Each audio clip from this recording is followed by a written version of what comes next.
What's going on, guys? This is Alec here and welcome to episode 3 of my Request a Hybrid series. If you don't know the rules and whatnot, go down in the description below. There's a link back to episode 1 which will go through all of them.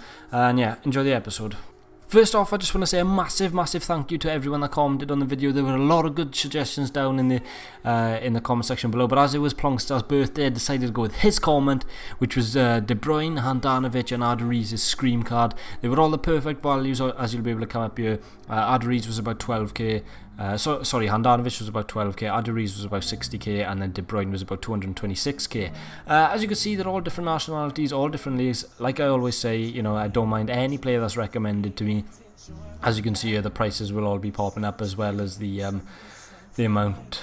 I was about to say the amount we paid for, but that's the prices, and you know, the height, the stats, everything you want to look at. And yeah, 3 very interesting players. I was pretty confident I could make a team around these 3 players. The biggest challenge I had was the Balotelli one. That was a struggle, but this one was a bit more simpler, as you can see here. And as you can see, this is the team that I managed to put around them. A lot of good players in there.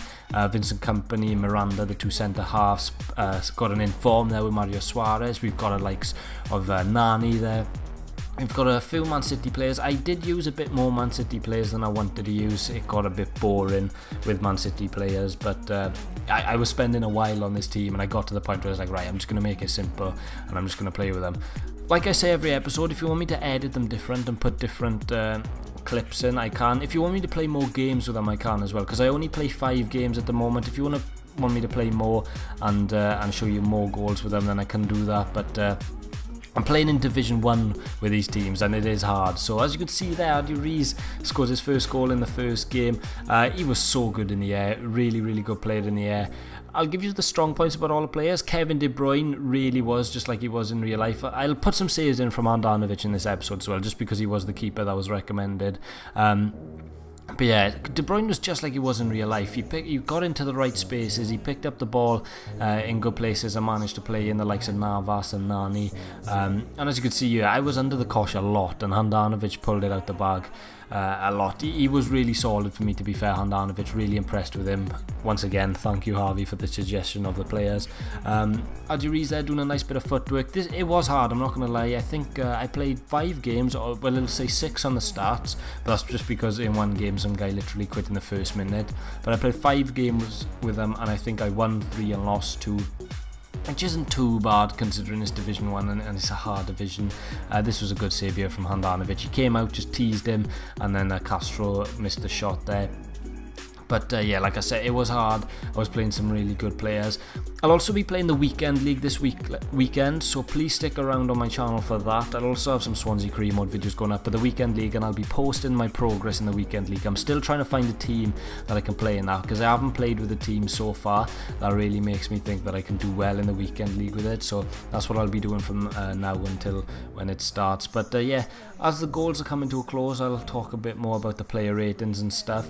But the last goal here came from Jesus Navas. He was probably my best attacker, to be fair, in the top 3, but yeah. Now on to the team rating as a whole. As you'll see by this little graphic here, I'll give the overall team rating a 6.5 out of 10 and the team rating for price a 6 out of 10, just because I spent well over 400k for this team and it just didn't perform well. I've played with an MLS team in Division 1 and I've won a couple of games with it, and this team I just struggled so hard to win games. I don't think I scored more than 2 in a single game. It just wasn't good enough going forward. Maybe it was the formation. This was my favourite formation at the start of the game, and it's quickly changing from that, but yeah, maybe it's because De Bruyne couldn't have as much as an influence on it. I don't know. Maybe it's because the attackers were cheap, apart from Aduriz, you know, Nani and Navas. But yeah, I'll go on to the individual player ratings now. So on to the first player, which would be Handanovic. I've actually given him a 9 out of 10 rating and a 9 out of 10 rating for price. 12k for an 87 rated keeper is not that bad. He hasn't got the strongest links, but if you put him in a team with Murillo, I think his name is, and Miranda, that's 2 really solid centre halves, and you've got a good keeper behind them. I give him a 9 out of 10. I think he was really good for me, and he was my favourite keeper last FIFA as well, so, and he's quickly on his way there. I haven't tried him enough, but like I said, he's a really solid keeper for 12k. On to the next player we've got now is Aduriz's Halloween card, his Scream card. I didn't manage to use him as, you know, when he was upgraded to the crazy stats, but I've given him a 7.5 out of 10 and a 7 rating for price. I did like him, I'm not going to lie. I've got a couple of mates that said they haven't liked using him, but I really like him. I thought he held the ball up well, he's good in the air, he's got a good finish when he needs to. I just think he was a little underused in this formation. That's why I've given him a 7.5 out of 10. It probably would have gone up to an 8.5, but like I said, I don't think I used him to his full potential, and I'll be interested to use him again, hopefully. So on to our last player here, Kevin De Bruyne. I've actually only given him an 8 rating and a 6.5 rating for price, just because I really liked him. Like I said, I'm not going to lie, I did really like him. He was much like he was in real life. He picked the ball up, turned and attacked the defence. I'm going to say I don't think the formation helped him a lot. He was playing as a centre mid instead of an attacking midfielder. Even though I changed the instructions for him to get forward and attack, he doesn't really still make that much of an impact. So I will be using him again as a cam.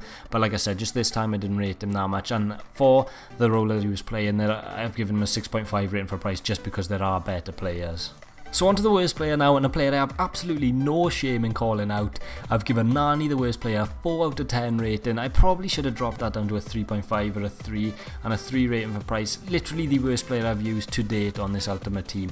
For some reason, I don't know why, he just seemed so slow, and pace isn't my main thing.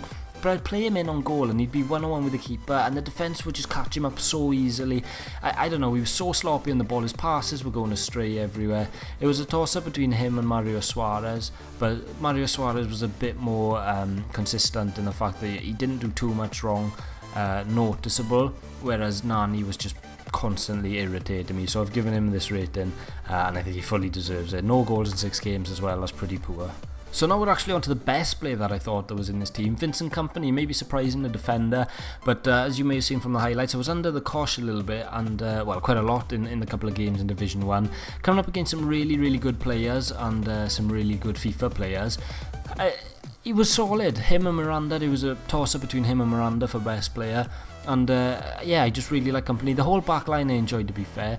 Felipe, Luis, Miranda, Kompany and Sanya. Sanya was probably the weak link, but yeah, definitely go and get Kompany if you can afford him. I was literally seconds from buying Otamendi, but then I seen that Kompany was a tiny bit more, so I thought I'll buy Kompany, try him out. I haven't tried him yet, and yeah, he proved me right, and he's the best player of this team.